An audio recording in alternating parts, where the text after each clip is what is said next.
bersama dan sangat senang sekali bahwa kita punya partner baru nih gitu untuk bersama-sama merawat dan melindungi kebebasan. Untuk teman-teman yang belum mengenal Suara Kebebasan bisa cek di portal kami di suarakebebasan.id dan juga kami punya sosial media di Line, Twitter, kanal YouTube dan juga ada IG dan Facebook. Pada dasarnya kami adalah gerakan yang menyuarakan gagasan libertarian di Indonesia. Target kami adalah lebih banyak anak-anak muda di Indonesia dan juga tentu orang-orang yang juga tertarik dengan gagasan libertarian ini. Acara Forum Kebebasan adalah satu dari sekian kegiatan yang kami lakukan. Selain ada juga Liberty Talks berupa IG Live Series dan juga ada publikasi-publikasi terkait yang menarik jika teman-teman ingin mengenal lebih jauh tentang apa sih libertarianisme dan sebagainya. Modelnya pun beragam, jadi kalau teman-teman tertarik, silahkan mengirimkan artikel ke redaksi @suarakebebasan.id. Saya tidak akan berpanjang-panjang, topik yang kita angkat ini adalah topik yang menarik dan kami kaitkan juga dengan buku terjemahan yang kami lakukan dari publikasi Atlas Network tahun 2019 yaitu Poverty and Freedom. Tidak berpanjang-panjang, selamat berdiskusi. Saya serahkan ke Haikal untuk memandu acara ini. Terima kasih. Salam kebebasan. Oke, Mbak Dinda. Halo, suara saya jelas ya? Jelas. Oke, terima kasih banyak Mbak Dinda tadi untuk pembukaannya. Selamat malam teman-teman semua. Selamat untuk kita semua. Terima kasih banyak teman-teman sudah bersedia hadir di diskusi Suara Kebebasan yang sekarang ini ke-43 berarti ya. Sudah lumayan banyak. Diskusi kali ini berbeda mungkin dengan diskusi-diskusi sebelumnya karena kita bekerja sama dengan Gertas untuk membahas tentang isu mengenai kemiskinan dan juga kaitannya dengan kebebasan ekonomi di Indonesia dan dikaitkan juga dengan salah satu buku yang baru saja diterjemahkan oleh Suara Kebebasan yang berjudul Poverty and Freedom atau Kemiskinan dan Kebebasan. Bersama dengan kita, pembicara kita sudah hadir, ada Mas Wildan Ramadan.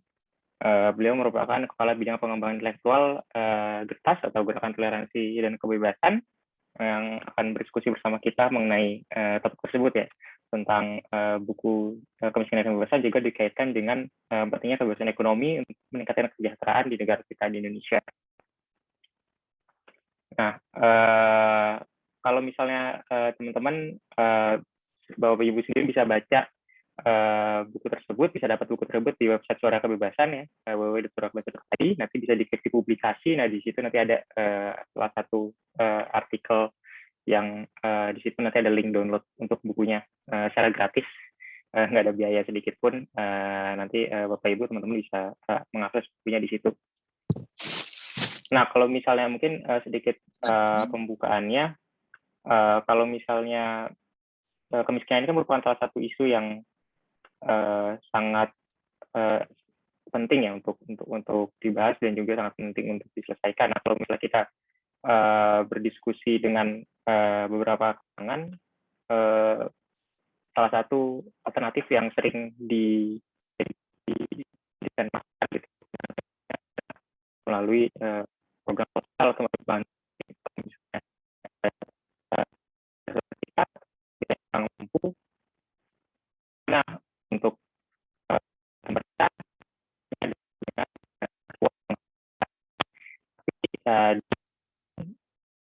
hal tersebut ada juga kebijakan dari negara yang mendasar yang berdasarkan pada kesehatan ekonomi dan juga kebutuhan misalnya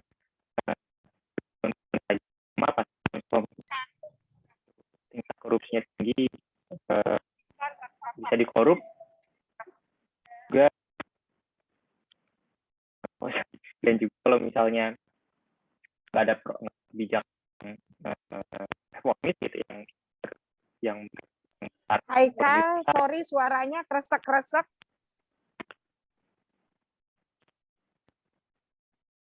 Halo, mungkin nggak usah pakai. Halo, sekarang udah jelas ya, nggak pakai mikrofon kali ya? Ini oke nih. Sis, thank you. Mantap. Ya, tadi sorry kerusak-kerusak dari awal atau sampai mana ya? Di pertengahan, Bang. Oh, di pertengahan. Ya, ya mungkin untuk pembukanya kalau misalnya kita diskusi dengan beberapa pasangan, itu salah satu solusi yang sering diajukan untuk mengentaskan kemiskinan adalah melalui program bantuan kan gitu yang kita bantu. Tapi ternyata di buku ini ditunjukkan kalau program bantuan aja nggak cukup gitu, untuk saudara-saudara kita yang kurang mampu. Perlu juga kebijakan yang reformis yang ke arah ekonomi pasar dan juga ekonomi yang bebas. Nah, apa namanya, kalaupun misalnya karena ada beberapa alasan. Yang pertama pasti kalau misalnya pemerintahnya itu tingkat korupsinya tinggi, kemungkinan besar bantuan akan dikorup sehingga yang sampai ke masyarakat yang membutuhkan itu nggak sesuai. Atau yang kedua ya kalau misalnya kebijakannya nggak diubah meskipun dikasih bantuan sebanyak apapun, ya teman-teman kita, saudara-saudara kita yang kurang mampu, mereka juga akan tetap miskin karena mereka nggak bisa mengembangkan usaha gitu, nggak bisa mengembangkan usaha, mereka juga akan susah untuk berbisnis. Kalau usaha nggak berkembang ya maka lapangan kerja juga akan berkembang, dan itu jadi bola salju di lingkaran setan lah istilahnya. Nah, buku ini membahas banyak banget case studies yang dilakukan oleh organisasi mitra suara kebebasan Atlas Network.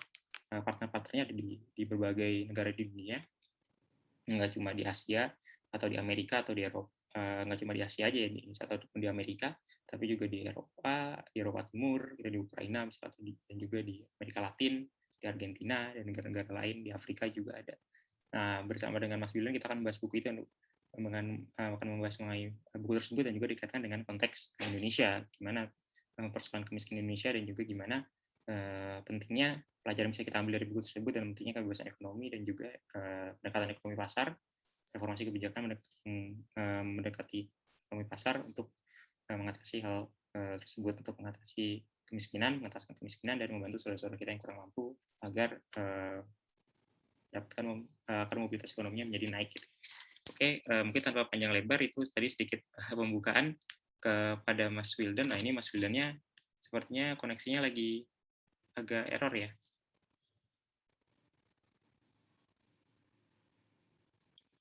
Sebentar.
Oke, Mas Wildan sudah kembali tadi karena koneksinya ya, Mas.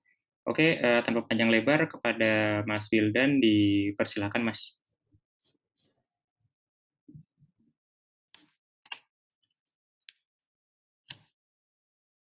Ya, suaranya Mas, sorry, nggak kedengeran. Mungkin earphone-nya dilepas kali ya.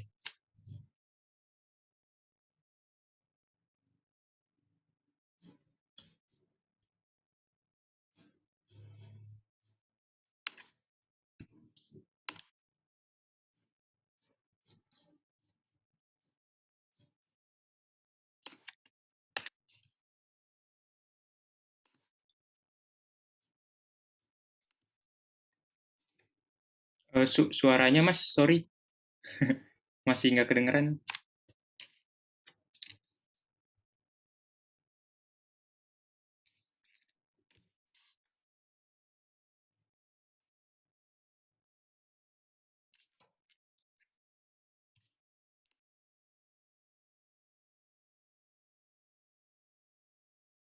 Mas Wildan.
Editornya gitu, editor dari buku ini Kemiskinan dan Kebebasan,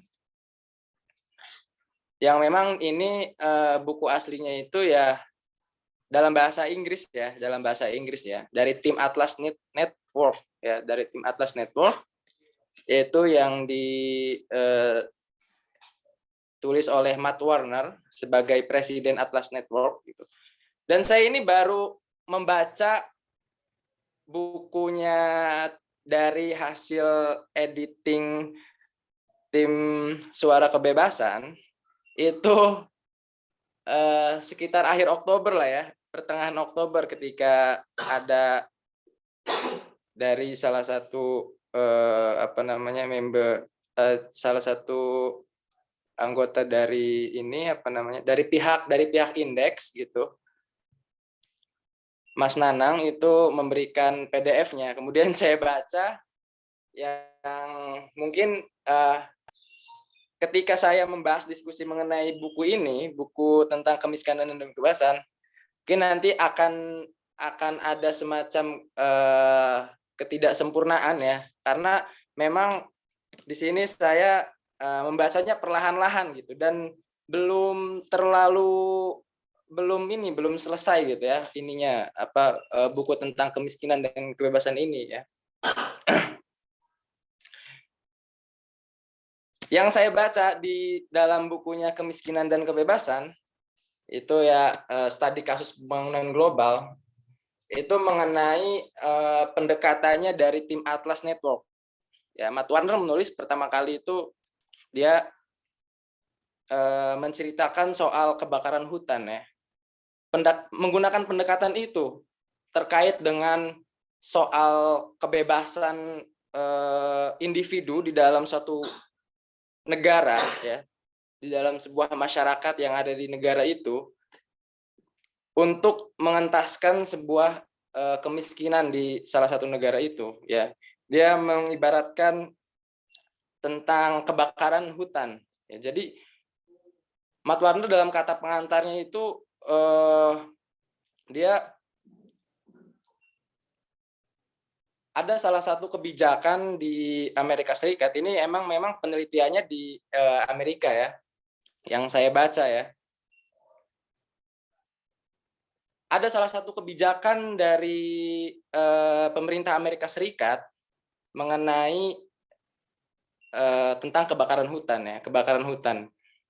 Nah, kebijakan kebakaran hutan ini dari yang ditangani oleh pemerintah Amerika Serikat itu semacam tidak mentolerir gitu ya. Ada kata tidak mentolerir kebakaran hutan yang terjadi di Amerika Serikat, salah satu hutan seperti itu ya. Dibahas di dalam kata pengantar Matt Warner itu. Tidak mentolerir. Kemudian pemerintah Amerika Serikat merumuskan suatu kebijakan yang memang kebijakan itu untuk mencegah terjadinya kebakaran hutan di Amerika Serikat gitu. Karena sudah terjadi kebakaran hutan di Amerika Serikat, maka pemerintah Amerika Serikat itu menyusun suatu kebijakan untuk tidak mentolerir gitu, untuk tidak mentolerir mengenai kebakaran hutan apapun itu, sekecil apapun seperti itu ya. Nah, namun kebijakan ini tidak tepat sasaran ya. Tidak tepat sasaran artinya kebijakan ini gagal dalam menyelesaikan problem mengenai kebakaran hutan tersebut gitu. Nah, maksudnya di sini adalah kebakaran hutan ini diibaratkan suatu problem di suatu negara ya, kita sebut saja misalkan kemiskinan gitu. Apa namanya? Soal ini ya, soal apa namanya? Kemiskinan di suatu negara ya, di sebuah negara itu jangan kita sebut sebagai pencegahan terhadap intervensi dari luar kayak gitu ya. Jadi soal-soal kemiskinan atau problem di suatu negara itu jangan sampai ada intervensi maupun apa namanya ya, intervensi dari luar untuk membantu masalah tersebut kayak gitu ya. Karena kebakaran hutan ini ya, kita balik lagi ke ke pengibaratan kayak gitu, itu terulang kembali kebakaran yang sudah terjadi di salah satu hutan yang ada di Amerika Serikat itu. Kebakarannya terjadi ketika pemerintah itu mencegah atau apa namanya ya menyelesaikannya, menyiram air, menyiram api dengan menggunakan air seperti itu ya. Tapi dengan tidak dicegah ya, dengan tidak dicegah dari kebijakan ini, justru api tersebut mati sendiri, mati dengan sendirinya gitu. Sehingga apa namanya dari kebakaran tersebut itu menumbuhkan sebuah ekosistem baru ya. Jadi ada semacam kayak kebebasan dari ekosistem di hutan itu gitu. Jadi tidak perlu untuk membantu ya, tidak perlu untuk membantu atau mentolerir dari hasil daripada kebijakan yang disusun oleh pemerintah Amerika Serikat. Nah, di situ ya sebenarnya maksudnya ya, ketika ada sebuah problem tentang kemiskinan, ketika ada problem mengenai permasalahan yang ada di negara, yaitu kemiskinan misalnya, itu pemerintah lokal itu jangan sampai menerima produk pengetahuan dari asing gitu. Jangan sampai menerima bantuan. Kalau misalkan secara idealnya kita memikirkan bahwa untuk menyelesaikan sebuah kemiskinan ya, untuk menyelesaikan kemiskinan di suatu negara itu filantropis ya, atau investor ya, atau pemerintah itu membantu dengan dana gitu ya. Bansos ya, kalau di Indonesia itu ada bantuan sosial dari pemerintah. Itu jangan gitu maksudnya. Itu jangan sampai dilakukan ya. Karena individu satu dengan individu yang lainnya itu kita ibaratnya akan terkekang gitu ya. Akan terkekang dalam suatu aktivitas ekonomi yang ia peroleh. Yang saya artikan gitu, yang saya dapat dari bukunya apa namanya Matt Warner itu ya, Kemiskinan dan Kebebasan, itu seperti itu. Jadi tidak boleh untuk dibantu dari pemerintah lokal ataupun pemerintah asing kayak gitu, dari luar maksudnya, untuk membantu sebuah dana atau filantropis yang bekerja sama seperti itu. Nah, Itu yang pertama. Kemudian saya ingin mengutip kata-katanya dari Lan Pritchett gitu. Yaitu adalah seorang pakar pembangunan dari Harvard. Itu dia mengatakan bahwa tidak ada orang yang miskin. Nah, yang ada hanyalah orang yang tinggal di tempat miskin. Nah, artinya di sana suatu individu itu bisa saja dia memperoleh laba dengan sendirinya, ya, melakukan aktivitas ekonomi gitu untuk menyelesaikan kebutuhan-kebutuhan hidupnya, seperti itu. Nah, tempat miskin di sini kan suatu letak negara yang memang di sana terdapat sumber daya alam seperti itu, ya kan, karena di suatu negara itu memiliki potensi yang berbeda-beda, ya, termasuk Indonesia misalnya. Indonesia memiliki potensi yang katanya Indonesia sebagai negara maritim gitu kan, atau negara agraris. Di sana potensinya dari sumber daya alam yang ya sumber daya alam dari laut gitu kan, atau dari hasil pertanian. Itu potensi negara Indonesia di sana. Nah, beda misalkan dengan negara Arab Saudi gitu kan. Jadi setiap negara memiliki potensi sumber daya alam yang berbeda-beda tentunya gitu. Nah, itu satu ya. Kemudian di dalam buku Kemiskinan dan Kebebasan ini, itu Matt Warner itu membahas mengenai perihal dilema pihak luar. Ya. Kenapa Matt Warner menulis atau membahas mengenai soal dilema pihak luar? Karena pihak luar ini ketika membantu ya suatu negara yang memang sedang berkembang,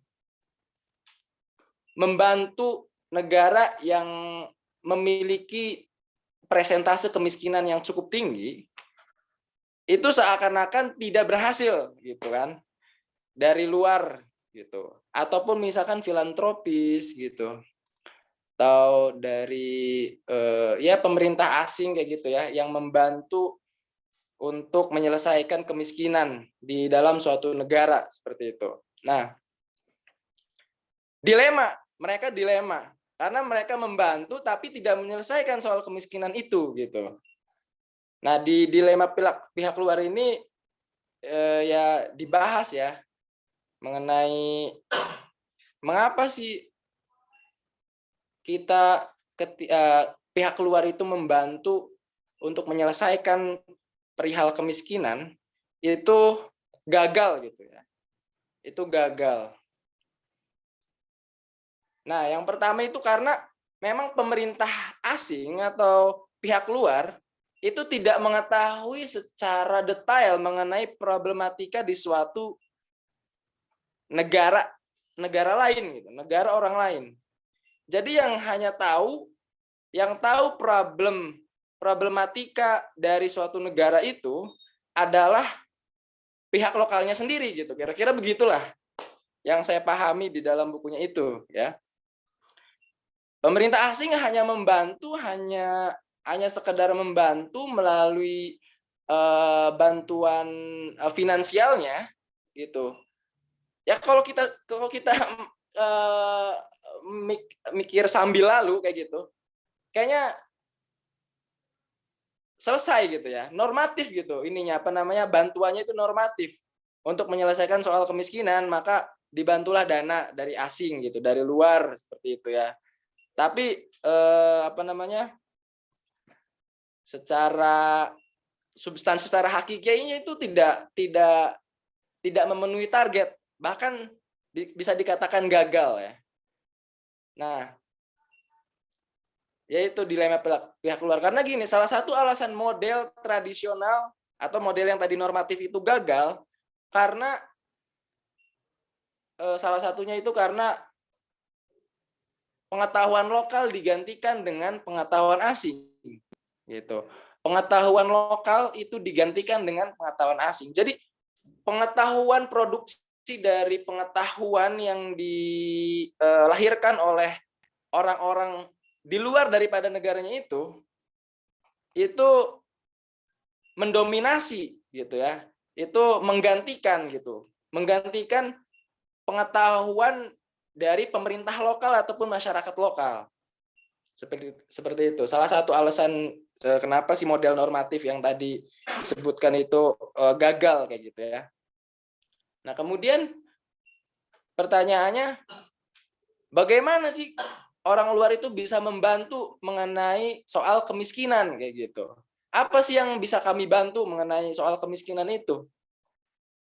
Nah, di dilema pihak luar itu ada bahasan mengenai perihal think tank, lembaga think tank. Jadi ada tahapnya, ada langkahnya untuk orang luar itu membantu soal negara yang berkembang, negara yang memiliki presentasi kemiskinan yang cukup tinggi kayak gitu. Yaitu yang pertama, bekerja sama dengan lembaga think tank. Jadi pihak luar ini tidak secara langsung dia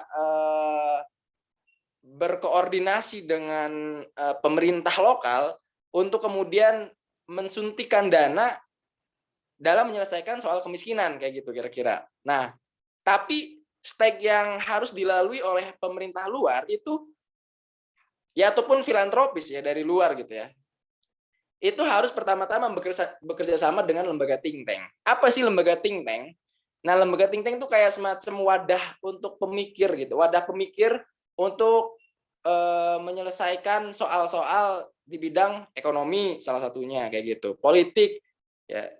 Ini penelitian sebenarnya wadah pemikir dan di dalamnya ada program riset gitu untuk memproduksi pengetahuan gitu kan, untuk memproduksi pemikiran di dalam bidang penyelesaian masalah di bidang politik, ekonomi gitu, teknologi dan informasi. Salah satu lembaga think tank yang ada di Indonesia yang terkenal yaitu CSIS ya kan, Center for Strategic and International Studies, itu memproduksi pengetahuan ya, memproduksi pengetahuan untuk kemudian menyelesaikan problematika yang ada di suatu negaranya kayak gitu. Kita ambil contoh misalkan CSIS ketika pandemi ya, ketika pandemi menyelesaikan soal pandemi, karena pandemi ini kemarin itu bukan hanya menggerogoti atau bukan hanya mengorbankan individu yang lainnya kayak gitu, mengorbankan masyarakat ya terkait dengan kesehatannya gitu kan. Tapi di sini problematikanya runut gitu, bukan hanya soal itu, akan tetapi soal sosial dan ekonomi pun terkena dampaknya dari pandemi ini kayak gitu. Nah, lembaga CSIS ini itu bekerja sama dengan pemerintah untuk menyelesaikan pandemi, kira-kira begitu. Nah, memproduksi ilmu pengetahuan, memproduksi ilmu pengetahuan lokal, karena CSIS ada di Indonesia, kemudian dia membantu negara Indonesia khususnya. Nah, ya lembaga think tank ini bekerja sama dengan pemerintah untuk menyelesaikan pandemi, kayak gitu. Kemudian tujuannya apa sih? Ya kita kembali lagi. Tujuannya apa sih? Pihak luar itu harus bekerja sama dengan lembaga think tank untuk menyelesaikan perihal kemiskinan. Gitu. Nah, tujuannya tuh ada dua. Yang pertama untuk menghilangkan hambatan dari kebebasan ekonomi. Kemudian yang kedua itu wadah untuk mengembangkan solusi secara lokal. Jadi soal keterkekangan ekonomi itu dihilangkan ya, hambatan-hambatannya kayak gitu. Kemudian yang kedua itu ya solusi-solusi pemerintah lokal ya, pemerintah daerah atau pemerintah pusat dengan lembaga non pemerintah itu dikembangkan kayak gitu ya, dikembangkan. Nah, tetap ya ininya bedanya sebenarnya yang model tradisional atau model normatif itu pihak luar itu membantu negara untuk menyelesaikan soal kemiskinan itu dengan bantuan langsung dana, dengan bantuan dana langsung. Akan tetapi untuk bekerja sama dengan lembaga think tank ini, itu pihak luar bekerja samanya yang pertama itu diskusi ya, saling sharing ilmu pengetahuan tentang riset-riset yang dilakukannya untuk kemudian menyelesaikan soal kemiskinan, kemudian juga menyuntikkan dana untuk lembaga think tank agar lembaga think tank ini bergerak seperti itu ya. Hidup gitu, survive. Nah, itu yang ini ya, yang bekerja sama dengan lembaga think tank. Kemudian yang kedua itu ada soal pemerintah luar atau pihak asing itu memberikan pengetahuan ya, atau ilmu atau ide-ide gitu ya, tapi non intervensi gitu, nggak intervensi langsung ya, memberikan pengetahuan atau ilmu atau ide-ide kepada siapa? Bukan hanya kepada lembaga think tank, akan tapi kepada pemerintah juga ya, pemerintah lokal. Tapi tidak mendominasi ya, tidak intervensi secara langsung. Itu hanya hanya diskusi, hanya usulannya, hanya rekomendasi seperti itu. Tapi bukan dana yang diberikan oleh pemerintah luar atau pihak asing kayak gitu. Nah, kemudian di sini ada mengenai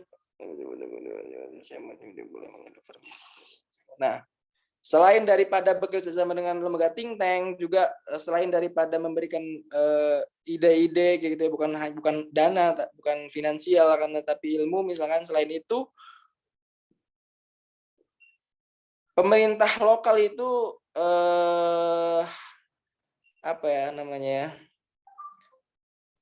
harus menyusun mengenai reformasi kebijakan marginal ya. Mengenai reformasi kebijakan marginal. Nah, bagaimana untuk menyusun reformasi kebijakan marginal ini? Itu kita bisa lihat dari jawaban 4 pertanyaan ini yang nanti saya sebutkan. Itu yang pertama, apakah di negara tersebut itu seseorang dapat mendirikan atau mengembangkan dan menutup usahanya dengan mudah? Ya, kebebasan individu dalam aktivitas ekonomi gitu ya. Apakah di negara tersebut seseorang dapat mendirikan, mengembangkan dan menutup usahanya dengan mudah ya. Kemandirian individu dalam aktivitas ekonominya kayak gitu. Kemudian yang kedua, apakah mudah untuk mendapatkan manfaat dari kegiatan produktif kayak gitu ya. Dari kegiatan produktif, kegiatan yang menghasilkan baik itu dalam ekonomi ataupun dalam ilmu pengetahuan kayak gitu. Apakah mudah itu untuk mendapatkannya di suatu negara? Kemudian yang ketiga, apakah sulit untuk mendapatkan imbalan dari kegiatan tidak produktif? Nah, yang keempat, apakah di negara tersebut satu-satunya cara untuk mengalahkan kompetitor adalah melalui persaingan, atau seseorang dapat mematikan pesaingnya dengan cara-cara lain gitu ya, seperti melalui pembatasan perdagangan atau investasi. Nah, mengenai soal investasi di sini saya singgung dari bukunya Budi Winarno, soal bukunya judulnya itu Isu-isu Global Kontemporer ya, buku Budi Winarno ya. Nah, kemiskinan global itu kata Budi Winarno itu di dalam buku Isu-isu Global Kontemporer itu ada 2. Yang pertama, isu kemiskinan itu tidak identik dengan negara maju sehingga kurang perhatian kayak gitu ya. Sehingga kurang perhatian terhadap negara maju tersebut. Kemudian yang kedua, ini kita singgung tadi yang investasi itu ya. Perdagangan atau investasi. Yang kedua itu banyak kemiskinan di daerah yang kurang atau tidak menarik bagi investasi gitu. Jadi soal kemiskinan global ini diakibatkan oleh itu gitu. Yang pertama tadi isu kemiskinan tidak identik dengan negara maju sehingga kurang perhatian terhadap negara maju gitu. Kemudian banyak kemiskinan di daerah yang kurang atau tidak menarik bagi investasi. Itu faktor atau yang sebab daripada negara itu miskin atau kemiskinan global ya, kemiskinan global. Tidak menarik bagi investasi. Ya mungkin soal investasi ini bisa dibahas lebih lanjut ya di wadah yang lain kayak gitu kan ya. Soal investasi. Kemudian nah, ini kata ahli juga ya dalam menyelesaikan kemiskinan. Kata Hausman Ramalingan itu negara mampu menciptakan perbedaan mengenai kegiatan produk setiap individu ya dalam masyarakat, dalam suatu masyarakat. Kemudian yang kedua itu reformasi lembaga bantuan sehingga mereka dapat mengelola kompleksitas dengan lebih baik. Nah, jadi negara itu harus berperan, harus mampu menciptakan perbedaan ya. Perbedaan terkait dengan kegiatan masyarakatnya dalam aktivitas ekonominya gitu. Menciptakan perbedaan tidak apa ya? Tidak homogen ya, tapi heterogen. Kemudian reformasi lembaga bantuan. Jadi lembaga non pemerintah itu harus direformasi soal kebijakannya ya, sehingga mereka dapat mengelola kebijakannya permasalahan yang kompleks itu dengan lebih baik seperti itu. Kemudian apa ya? Nah, misalnya di Indonesia nih ya, di Indonesia atau di negara-negara yang memang masih dalam kategori negara berkembang, itu ini sebenarnya apa namanya ya? Solusi yang emang mudah gitu ya, solusi yang mudah dan solusi yang kalau ketika solusi ini digunakan itu selesailah ya soal kemiskinan seperti itu. Nah, akan tetapi tidak demikian gitu ya. Istilahnya di sini itu ada yang namanya apa ya? Mimik isomorfik gitu. Mimik isomorfik. Itu mimik isomorfik itu kayak misalnya Indonesia itu mencontoh negara maju gitu ya. Indonesia itu mencontoh negara maju dari lembaganya ya. Dan konteksnya praktik ya, praktik soal kelembagaan gitu. Kelembagaan yang ada di dalam negara maju, yang ada di negara maju itu dia copy paste kira-kira begitulah. Copy paste kemudian ya tetap tujuannya itu dalam rangka menyelesaikan problem yang ada di suatu negara itu. Kayak gitu. Nah, itu istilahnya itu mimik isomorfik, tapi itu tidak sukses untuk menyelesaikan permasalahan karena apa ya namanya? Yang tadi yang saya sebutkan itu bahwa orang luar atau misalkan negara dari luar itu tidak sama problemnya gitu. Ya, tidak sama problemnya dengan negara lainnya gitu. Sehingga karena adanya ketidaksamaan, maka kebijakannya pun beda seperti itu. Cara memperbaikinya pun harus beda seperti itu.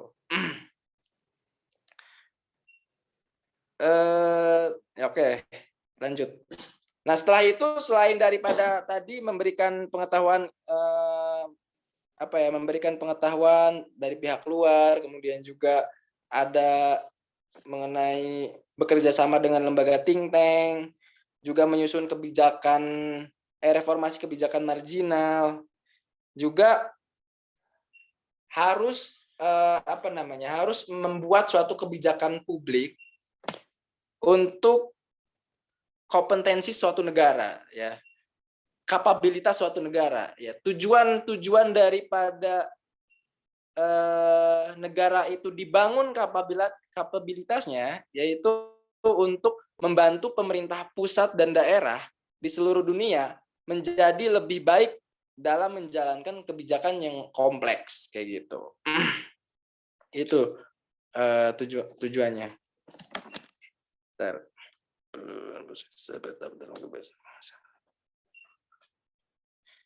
Oke, Ada 4 kategori yang merepresentasikan kesulitan birokrasi dalam melaksanakan dan mempertahankan kebijakan tersebut, ya. Kebijakan untuk apa ya, negara itu menjadi kapabilitas, ya, membangun kapabilitas negara. Yang pertama ada yang namanya apakah kebijakan tersebut itu melibatkan transaksi yang intensif. Nah, yang kedua ada apakah kebijakan tersebut itu banyak keputusan yang dibuat oleh pihak lain. Ini lagi-lagi pihak luar ya yang menjadi sorotan ya. Kemudian apakah kebijakan tersebut itu adalah bentuk dari pelayanan kepada rakyat atau hanya sekedar pengenaan kewajiban kayak gitu. Terus yang keempat ada apakah kebijakan itu bergantung pada teknologi yang diketahui atau belum diketahui. Untuk ya kebijakan publik atau kebijakan untuk apa ya, membangun kapabilitas negara gitu ya dalam mengentaskan soal kemiskinan. Ini poinnya sebenarnya tentang transaksi gitu ya, tentang transaksi yang intensif gitu. Kemudian tentang kebijaksanaan lokal, ya apakah pemerintah lokal itu otonom gitu dalam menyelesaikan permasalahan di suatu negaranya itu, apakah dibantu gitu kan. Kemudian tentang pelayanan service kayak gitu kepada rakyat. Dan yang keempat itu apakah para birokrat itu mengetahui ya, bergantung pada teknologi yang diketahui atau belum diketahui kayak gitu. Nah, lanjut. Soal kebijakan publik, ini ada pembahasan mengenai kebijakan publik dan kebebasan ekonomi. Kebebasan dalam sistem kompleks itu akan melahirkan suatu solusi ya. Kebebasan dalam sistem kompleks ya, maksudnya kebebasan dari pemerintah lokal untuk menyelesaikan satu permasalahan, kemudian kebebasan individu untuk menyelesaikan dirinya sendiri ya dalam menjalankan kehidupannya. Itu ada melahirkan sebuah solusi. Itu ada solusinya itu pemerintah lokal itu memberlakukan sedikit regulasi gitu. Jadi pemerintah lokal itu tidak terlalu banyak regulasi terhadap rakyatnya gitu ya soal kemiskinan ini. Kemudian membiarkan institusi-institusi atau lembaga think tanks itu dipimpin oleh orang lokal. Jadi kebebasan dalam sistem kompleks itu solusinya itu gitu. Nah, jangan sampai lembaga think tanks ya atau lembaga non pemerintah itu dipimpin ya, diketuai oleh orang-orang luar yang emang notabene bukan warga negara itu sendiri gitu ya, bukan warga pribumi kayak gitu. Itu ininya solusinya ya. Kemudian kata Amartya Sen itu soal kebebasan individu ya. Individu harus bebas ya. Individu harus bebas dalam menyelesaikan problematika kemiskinan misalkan di dalam hidupnya ya. Itu Amartya Sen itu ada sih sebenarnya bukunya itu tentang poverty and famine gitu ya. Kemiskinan dan kelaparan. Itu dia itu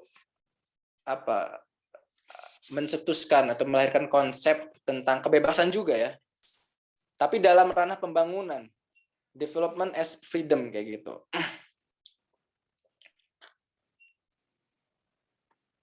Nah, kalau Amartya Sen sih menganggap kebebasan individu itu perlu gitu ya, menganggap kebebasan individu itu perlu. Karena kebebasan ini nanti akan melahirkan suatu pembangunan yang efektif dan efisien ya. Pembangunan misalkan soal ekonomi gitu, pembangunan soal ekonomi itu menurut Amartya Sen itu pembangunan itu adalah hak rakyat kayak gitu ya. Baik itu pembangunan di dalam bidang ekonomi kayak gitu ya. Ada sih sebenarnya 5 jenis instrumen kebebasan ya dalam hal ini gitu. Itu ada kebebasan tentang politik, ada kesempatan-kesempatan warganya dalam bidang ekonomi, ada juga kesempatan dalam bidang sosial, kemudian jaminan adanya keterbukaan dan jaminan keamanan kayak gitu. Nah, iya kita balik lagi, pembangunan itu adalah hak rakyat ya. Dan harus melibatkan rakyat. Ya rakyat harus bebas ya, atau individu itu harus bebas dalam melakukan kehendak pembangunan soal ekonomi, yaitu menyelesaikan soal kemiskinan tentunya kayak gitu.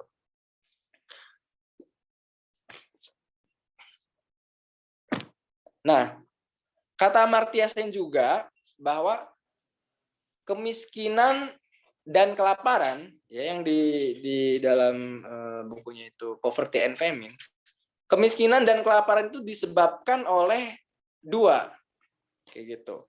Yang pertama ada yang namanya kediktatoran dalam suatu sistem politik negara gitu. Yang kedua adalah bencana alam seperti itu.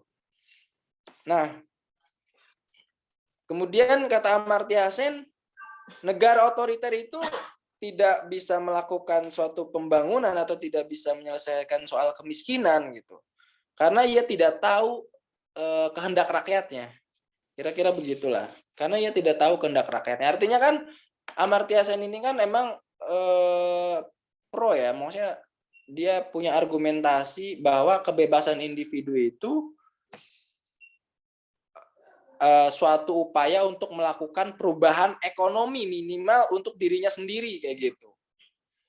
Sehingga soal kemiskinan itu dapat dicegah. Nah, kayak gitu kira-kira. Terus ini yang terakhir soal bukunya Atlas Network itu saya ini catatnya agak nggak terlalu banyak kayak gitu, dan bahasnya juga nggak terlalu banyak saya bacanya. Nah, di sana ada pembahasan mengenai dampak dan mengukur kinerja think tank ya. Kinerja think tank itu dampaknya apa sih gitu ya.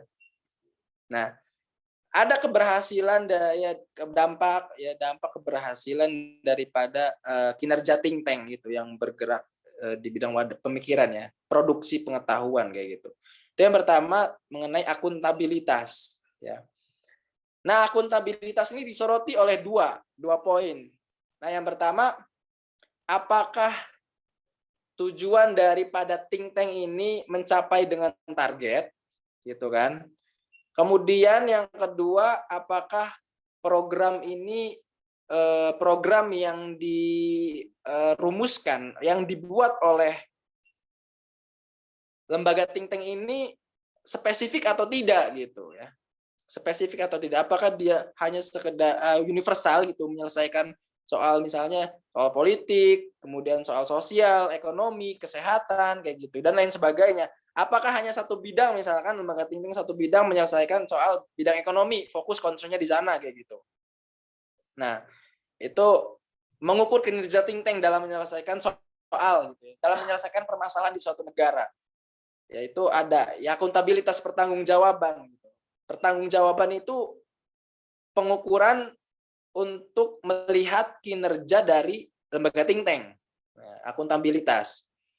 Akuntabilitas pertanggungjawaban dari pemimpinnya ya, dari pemimpinnya. Itu. Kemudian soal ini ya, soal apa namanya? Lembaga think tanks itu harus melakukan atau mengekspansi suatu jaringan ya. Kalau di sini dalam bukunya Matt Warner Atlas Network itu yang diedit oleh Matt Warner itu bahwa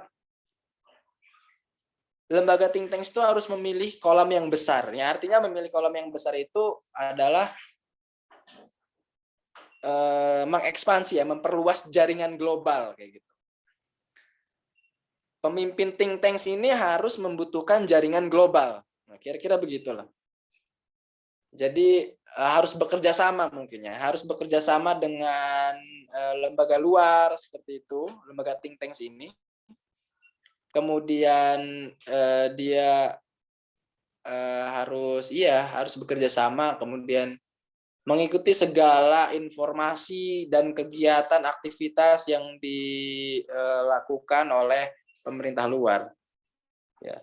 Sehingga jaringannya itu tidak hanya di satu titik gitu misalnya, tapi di seluruh negara ya, seluruh dunia seperti itu. Memperluas jaringan global.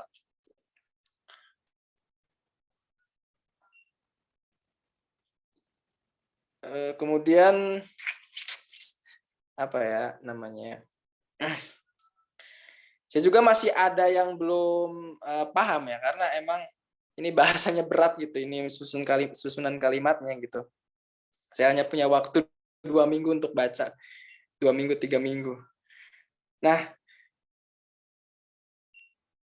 pemimpin think tanks, pemimpin lembaga think tanks ini perlu untuk membuka suatu pemikiran ya. Kayak misalkan memilih rekan yang tepat. Rekan di sini ya maksudnya rekan dari lembaga think tanks yang ada di luar kayak gitu. Sehingga nanti lahirlah satu sharing gitu ya, sharing mengenai problematika di satu negaranya ya. Ada satu kesamaan gitu ya, ada satu kesamaan. Ya, memiliki rekan yang tepat ya. Agar kenapa? Agar pemimpin yang memimpin lembaga think tanks ini untuk menyelesaikan suatu problem kemiskinan misalnya, itu banyak belajar ya, dapat banyak pengalaman dari pemimpin lembaga think tanks di negara yang lain kayak gitu. Ya. Tentunya yang diinginkan adalah negara-negara yang sudah maju gitu. Negara-negara yang sejahtera, welfare state kayak gitu. Yang soal kemiskinan itu presentasinya sedikit kayak gitu ya. Nah, itu perlu gitu pemimpin daripada lembaga think tanks yang ada di negara berkembang yang memang tingkat presentasi kemiskinannya itu cukup tinggi. Nah, itu bisa saling sharing dan bisa mencari rekan yang tepat kayak gitu untuk menyelesaikan problem itu. Nah, ini juga ada sih soal 3 dimensi ya. Ini kita lanjut. Soal 3 dimensi yang dapat menilai bagaimana memotivasi rekan mereka. Jadi ya antar rekan gitu ya. Untuk memperoleh kesuksesan masing-masing. Ya sharingnya ini ada 3 dimensi ya untuk memotivasi, untuk agar kenapa? Agar aktivitas yang dilakukan oleh pemimpin dari lembaga think tanks ini sukses ya dalam menyelesaikan soal kemiskinan kayak gitu. Itu yang pertama soal relevansi, ya tetap ya relevansi tentang. Kemudian yang kedua ada kesamaan dan yang ketiga ada kedekatan. Ya selain daripada relevansi, selain daripada kesamaan, juga ada yang namanya kedekatan secara emosional ya. Kedekatan dalam bidang diplomatik kayak gitu ya, dalam bidang diplomasi gitu. Nah, oke, mungkin cukuplah dari saya soal bukunya Matt Warner ini yang berjudul Kemiskinan dan Kebebasan dari yang mengedit bahasa Indonesianya adalah Tim Suara Kebebasan seperti itu. Mungkin bisa lah ditambahkan oleh Tim Suara Kebebasan sebagai yang mengedit dari bukunya Matt Warner ini ya soal kemiskinan dan kebebasan gitu. Terima kasih mungkin dari saya. Assalamualaikum warahmatullahi wabarakatuh. Waalaikumsalam warahmatullahi wabarakatuh. Terima kasih banyak. Suara saya jelas ya, Mas Wildan? Oke, terima kasih banyak Mas Wildan untuk tadi untuk tanggapannya terhadap buku Iya ini. ya, jelas. Ya, terima kasih banyak Mas tanggapannya untuk buku ini. Karena ini tadi Mas William sudah selesai pemaparan, kita masuk sesi tanya jawab gitu. Kalau misalnya di sini ada bapak-bapak, ibu-ibu, teman-teman yang ingin menyampaikan pandangan atau ingin bertanya, itu bisa langsung lewat chat. Nanti saya selaku moderator akan bacakan, atau bisa juga raise hand. Nanti saya akan memberikan kesempatan untuk menyampaikan pertanyaan atau komentar saya secara langsung kepada narasumber kita, Mas Wildan.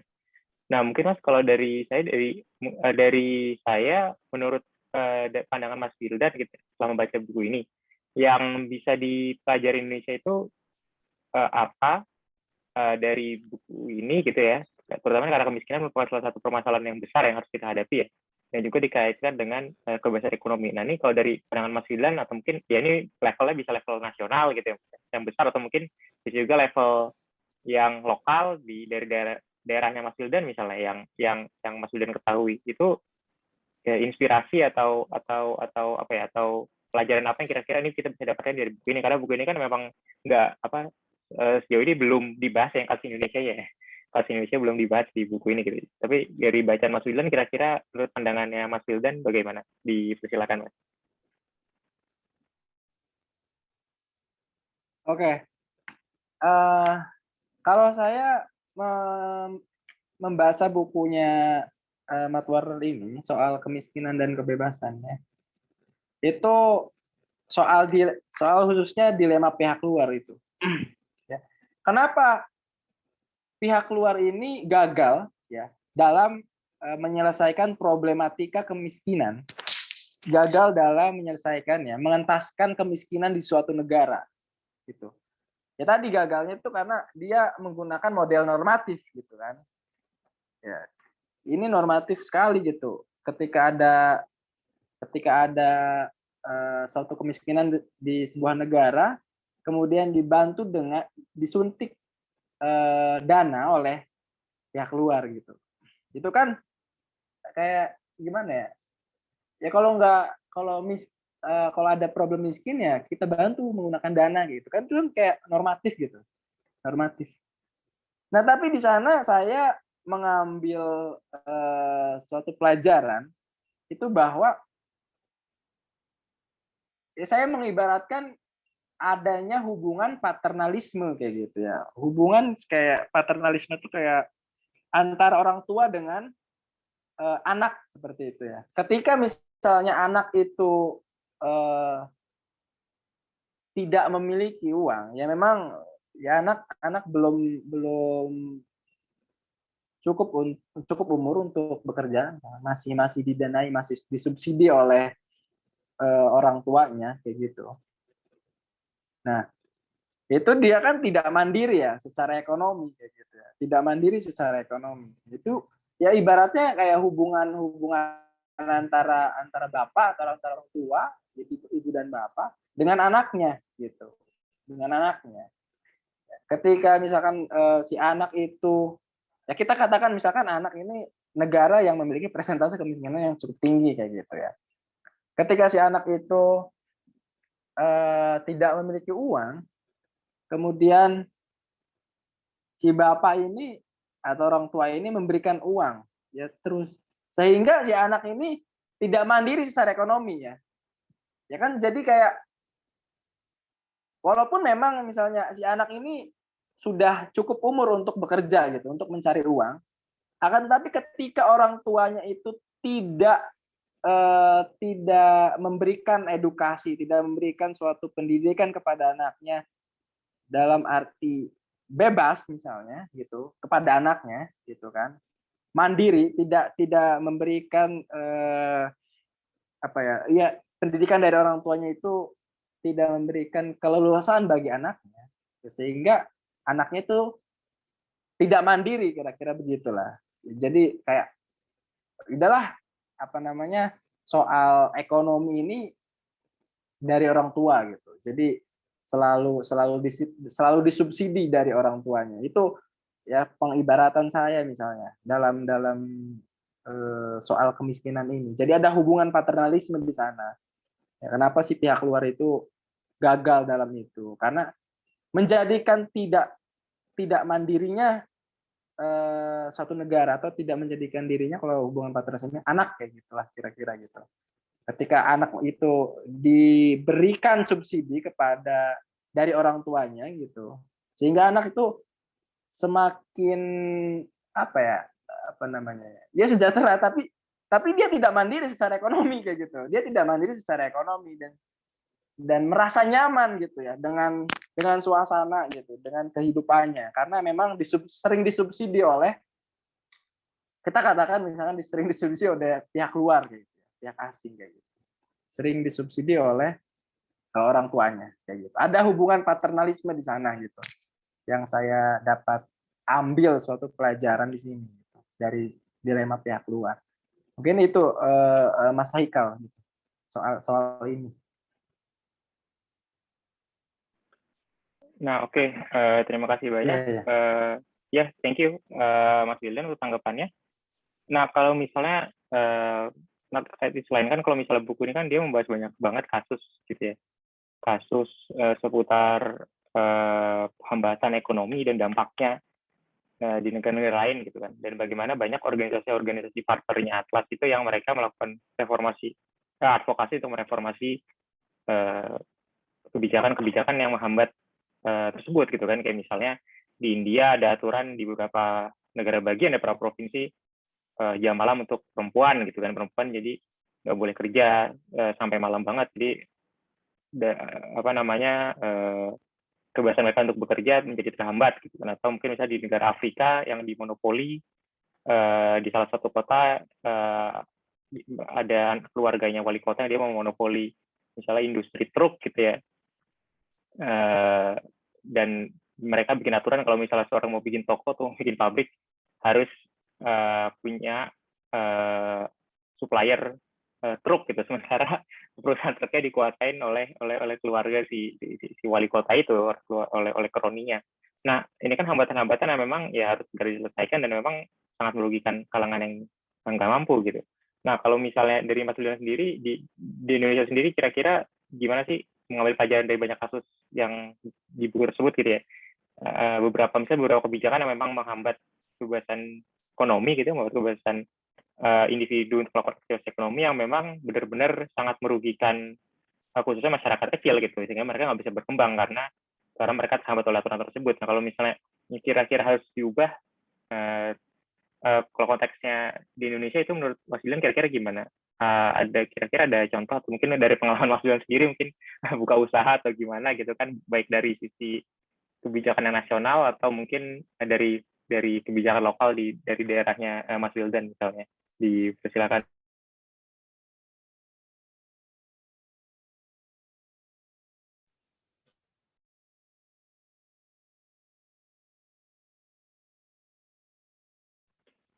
Mic-nya, sorry Mas, masih mati.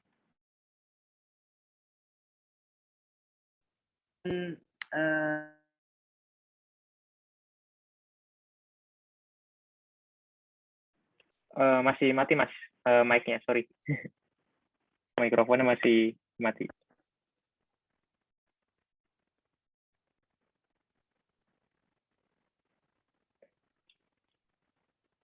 Ya, Mas Haikal. Gimana sekali lagi saya minta ulang pertanyaannya soal kebijakan lokal itu atau apa kebijakan? Oh iya, jadi kan kalau misalnya buku Komisioner Kebebasan ini kan membahas berbagai kasus-kasus case studies-nya, partnernya, organisasi mitranya Atlas gitu ya, yang mereka mengadvokasi kebijakan yang reformasi ekonomi lah ya, yang untuk reformasi ekonomi yang memang sangat menghambat dan sangat merugikan khususnya kalangan yang nggak mampu gitu kan, karena mereka jadi nggak bisa berkembang dan kesempatan ekonomi mereka jadi terbatas gitu di banyak negara gitu. Misalnya ada kebijakan pajak yang tinggi, terus juga misalnya di Lebanon juga ada ketika misalnya listrik itu dimonopoli semuanya sama pemerintah, terus ngurusnya nggak becus, akhirnya masyarakat yang jadi rugi gitu kan, karena mereka jadi nggak bisa mendapatkan akses terhadap listrik secara mumpuni gitu. Nggak, bukan hanya mengganggu kehidupan keseharian mereka, tapi juga ganggu kegiatan industri mereka gitu. Nah, kalau misalnya di Indonesia sendiri, misalnya kayak aturan-aturan yang memiliki dampak menghambat kebebasan ekonomi gitu, yang dari pandangan Mas Wildan, kalau misalnya berkaca dari buku ini, dari kasus yang dibahas di buku ini gitu, yang memang sangat krusial yang perlu diubah gitu, sehingga saudara-saudara kita, teman-teman kita yang memang kurang mampu, mereka bisa lebih punya kesempatan lebih besar gitu untuk mengembangkan diri, untuk naik mobilitas sosialnya, dan mereka nggak bisa ngelakuin itu kan gara-gara terhambat aturan ini. Nah, kira-kira ini aturan-aturan apa sih kalau menurut Mas Wildan? Ya dari sisi nasional boleh, dari sisi lokal boleh, menurut nama-nama Mas Wildan misalnya, atau di daerah Mas Wildan itu kira-kira gimana yang benar-benar krusial nih, benar-benar harus diatasi nih gitu. Menghambat aturan ini karena sangat menghambat hak individu dan juga kebebasan individu untuk melakukan aktivitas ekonomi gitu, yang sangat merugikan masyarakat miskin. Dipersilakan Mas Wildan.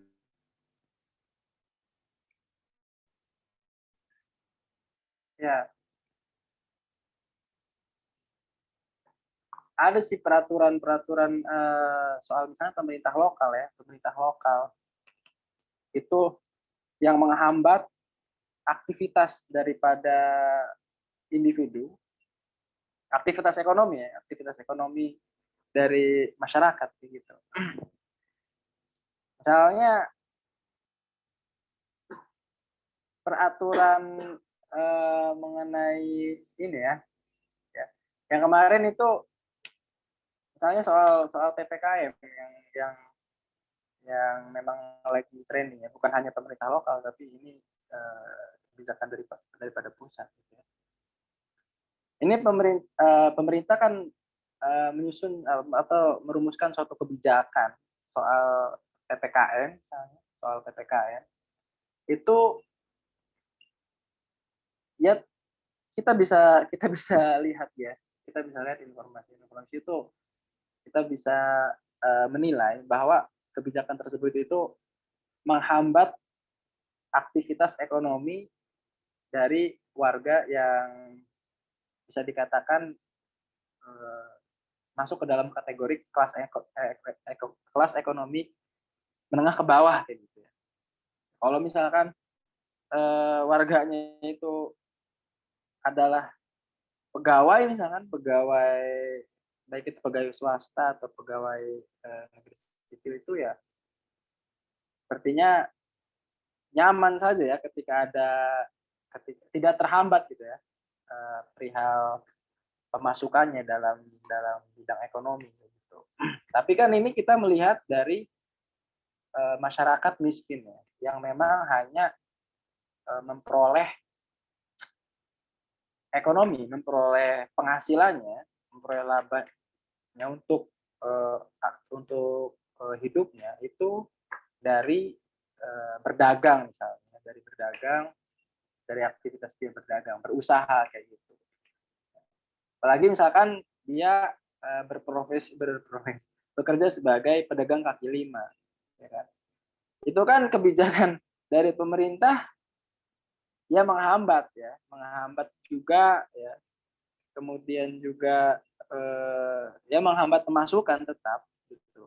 Walaupun memang ada kelonggaran di sana ya, sampai jam berapa gitu untuk beraktivitas kayak gitu ya di malam hari. Nah, tapi kan itu menghambat pemasukan dari warga miskin. Kita menyoroti warga yang memang masuk ke dalam kategori kelas ekonomi menengah ke bawah.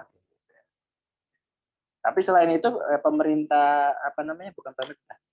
Selain itu juga masyarakat yang memang masuk ke dalam kategori sebagai pekerja swasta, itu kan ada peraturan yang namanya WFH itu ya. Pegawai swasta ada ya di tempat saya itu, ini bukan tempat saya, sebenarnya tetangga ya, itu di Cilegon ya, ada kan Cilegon terkenal dengan kota industri. Salah satunya itu ada pabrik Krakatau Steel yang memang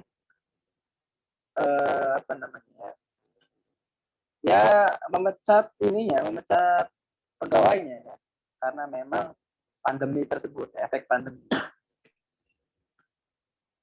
Begitu sih. terus juga ya anaknya daripada KS itu apa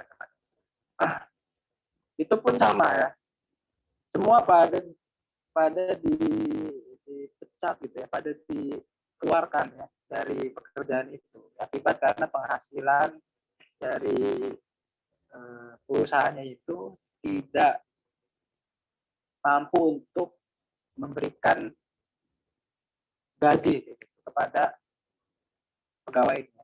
Nah, dikarenakan itu aktivitas ekonomi di suasana pandemi itu terhambat seperti itu. Itu salah satunya sih, salah satu daripada peraturan pemerintah pusat yang menyengsarakan, itu menghambat warga miskin ya, dalam aktivitas ekonomi. Gitu, Mas Haikal, teman saya. Oke, terima kasih banyak Mas Bima untuk tanggapannya. Nah, ini kalau misalnya terkait dengan kebebasan ekonomi gitu ya, atau economic freedom, terkait dengan hak individu seseorang untuk punya aktivitas ekonomi. Gitu. Nah, kan pandangan seperti ini kan memang nggak pasti seperti pandangan lainnya gitu. Ada banyak juga orang yang nggak sepakat gitu kan. Banyak orang yang mencibir, oh kalau misalnya ekonomi bebas berarti nanti apa namanya yang terjadi adalah kemungkinan justru akan meningkat gitu kan, eksploitasi di mana-mana dan lain-lain. Jadi mereka ingin ya negara yang ngatur semuanya gitu kan, secara fair, secara adil, ngatur harus produksi apa, kerja di mana gitu-gitu, sehingga semuanya dibagi secara adil. Nah, ini kan pandangan-pandangan terutama yang diadvokasi oleh mereka yang punya berafiliasi dengan orang-orang yang agak kiri gitu bisa dibilang ya, yang mengadvokasi hal tersebut. Nah, dan sementara nggak sedikit juga orang-orang yang punya stigma negatif gitu kan terhadap kebebasan misalnya, atau kebebasan ekonomi, bahwa ya sama seperti tadi saya bilang gitu, kalau misalnya ekonomi bebas, kalau orang dibiarkan punya kebebasan untuk melakukan aktivitas ekonomi, dianggap nanti akan muncul eksploitasi, justru kemiskinan akan meningkat dan lain sebagainya. Nah, ini kalau misalnya katakanlah dari teman-teman Gertas sendiri gitu, dari Mas Wildan dan teman-teman Gertas, ini cara mengkomunikasikan gitu ya, atau mungkin gimana cara kita mengkomunikasi juga mengkampanyekan bahwa ya kebebasan ekonomi itu adalah sesuatu yang penting gitu, sehingga jadi pandangan yang populer gitu kan, bahwa menjaga hak seseorang untuk melakukan aktivitas ekonomi gitu kan, untuk bebas berdagang, berjualan, berusaha gitu, itu adalah sesuatu yang penting gitu. Dan justru kalau misalnya nggak ada itu, ya kemungkinan justru akan meningkat gitu, kan masyarakat akan jadi lebih susah cari kerja dan lain sebagainya. Nah, ini kalau misalnya dari Mas Wildan dan juga mungkin dari teman-teman Gertas ini untuk mempromosikan gagasan kebebasan ekonomi ini, masukannya gimana, dan juga mungkin dari pengalaman pribadi gitu ya, kira-kira cara yang efektif gimana, dan gimana kita mengkomunikasikan bahwa ya ini kebebasan ekonomi adalah sesuatu yang penting gitu untuk masuk meningkatkan kesejahteraan. Nah, jangan sampai negara semuanya diatur negara gitu, sehingga negara nanti berpotensi menghambat hak seseorang untuk punya usaha dan untuk menjalankan aktivitas ekonomi. Itu kalau dari Mas Wildan dan teman-teman Gertas sendiri gimana tanggapannya? Dipersilakan.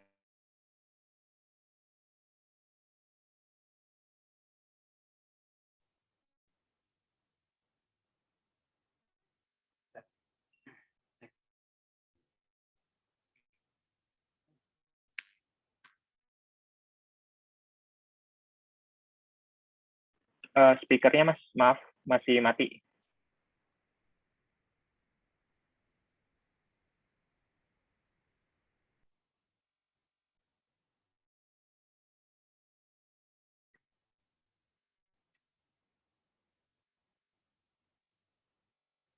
Oke. Nah, dalam menanggapi soal kebebasan ekonomi gitu kan ya, apakah memang kebebasan ekonomi individu itu adalah kesuksesan agar kemiskinan itu dapat diatasi? Apakah memang misalnya kita perlu negara mengaturnya gitu, mengatur soal aktivitas ekonomi yang dilakukan oleh warganya?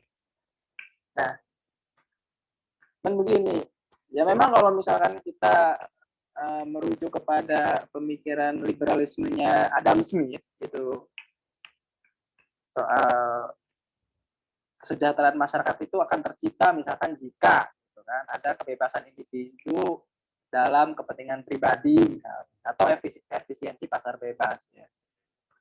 Efisiensi pasar bebas. Cuma kan problematika dari pasar bebas ini banyak sekali persaingan ya, kompetitor, sehingga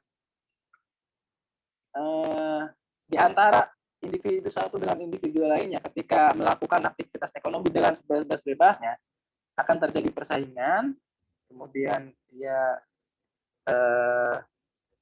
banyak sekali yang tertindas mungkin gitu kan, ketika misalkan kalah dalam persaingan itu gitu. Tapi yang saya tekankan di sini memang saya sepakat dengan pasar bebas ya. Saya sepakat dengan bahwa regulasi dari pemerintah itu ya jangan sampai banyak lah mengatur soal aktivitas warganya dalam usaha gitu ya. Dalam usaha. Baik misalkan di usaha di dalam pasar tradisional gitu ya, ataupun pasar modern, atau misalkan dalam wadah offline ya, dalam wadah yang sistemnya sistem offline atau sistem online, itu jangan sampai intervensi daripada pemerintah lokal itu mengatur sedemikian rupa gitu, mengatur sedemikian rupa. Kayak misalnya juga soal tempat ya, soal tempat. Itu di daerah saya itu ada terjadi penggusuran, Mas Haikal ya, ada terjadi penggusuran tempat ya yang berupa pasar gitu, pasar tradisional yang ada di daerah saya itu digusur oleh pemerintah kayak gitu. Ada kebijakan penggusuran di sana yang kemudian dari penggusuran itu, dari kebijakan pemerintah lokal itu yang kemudian menghambat ya, tetap menghambat, yang kemudian pedagang-pedagang yang ada di pasar itu tercerai berai gitu, entah kemana saat ini gitu kan. Ada yang jualannya di yang dagangnya itu di mana gitu, jadi nggak nyatu lagi. Yang katanya konsekuensi daripada penggusuran pasar ini akan diberikan tempat yang layak ya, tempat sebagaimana sebelumnya kayak gitu, tempat ya pasar gitu ya, untuk pedagang-pedagang ini gitu, kumpulan-kumpulan pedagang ini. Akan tetapi kan buktinya saat ini belum. Yang katanya langsung itu ada disediakan gitu kan, yang katanya disediakan oleh pemerintah, tapi untuk saat ini pemerintah belum memfasilitasi itu gitu. Tempatnya sudah ada tapi tidak ada seperti kayak bangunan kayak gitu kan, kayak semacam toko, bangunan kayak gitu untuk mewadahi pedagang-pedagang yang ada di situ. Jadi itu ini soal penggusuran itu juga menghambat.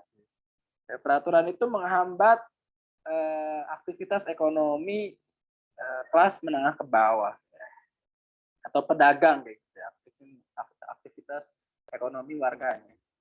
Gitu. Ya seharusnya misalnya ketika misalkan pemerintah menyusun suatu kebijakan untuk penggusuran itu ya, itu harus sudah disiapkan gitu kan. Jadi pemerintah itu harus sudah memfasilitasi itu. Agar kenapa? Ini dampaknya sebenarnya nanti ya ke ini juga ke masyarakat yang lain kayak gitu ya. Masyarakat yang lain yang tadinya membeli kebutuhan pokoknya di satu pasar itu. Kemudian dia ketika digusur itu kan pedagang tercerai berai, kemudian masyarakat itu kebingungan untuk membeli kebutuhan pokoknya gitu, kebutuhan pokok rumah tangga. Itu kan ada dampak domino gitu, efek domino ya.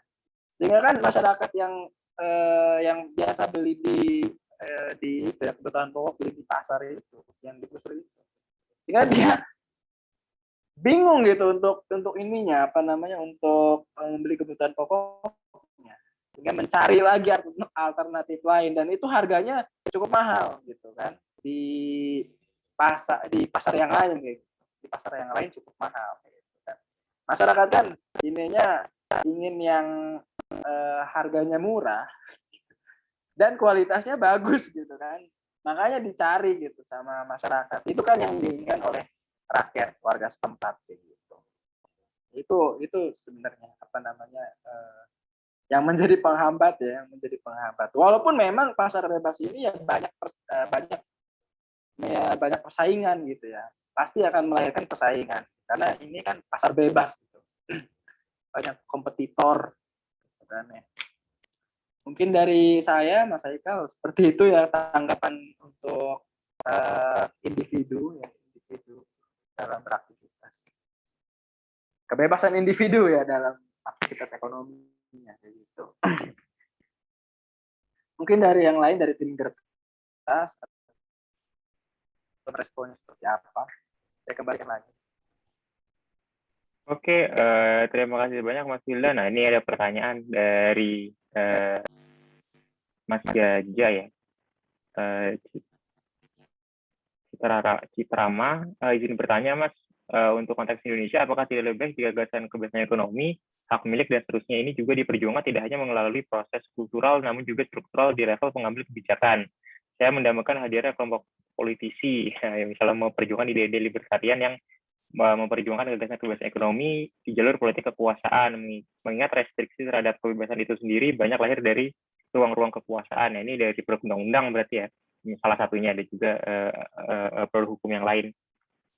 Nah, ini pertanyaan yang penting banget untuk kita bahas menurut saya ya Mas Wildan. Jadi kita mengkampanyekan kebebasan ekonomi nggak dari si kultural aja gitu, kita ngadain diskusi, ngadain seminar gitu kan untuk memperkenalkan pentingnya kebebasan ekonomi, tapi juga secara struktural gitu, sama advokasi kebijakan juga, karena memang ya advokasi kebijakan itu sesuatu yang penting karena banyak restriksi kebebasan itu yang datang dari para pengambil kebijakan itu sendiri gitu kan. Jadi dari pendekatannya dari pendekatan kultural aja untuk mengkampanyekan ide-ide kebebasan itu nggak cukup, harus secara struktural juga, harus ke para pembuat kebijakan juga. Nah, ini tanggapan dari Mas Wildan, kira-kira gimana Mas? Dipersilakan.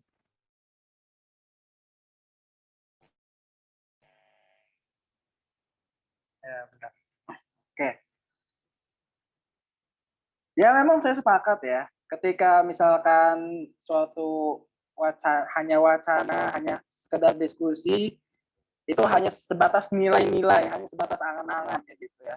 Ketika tidak diimplementasikan melalui sikap atau misalkan kita tidak hanya sekedar dalam aspek kultural semata gitu, akan tetapi dalam kita memasuki kelompok libertarian misalkan, itu memasuki struktural agar nanti kebijakan yang gagasan-gagasan kebebasan ekonomi itu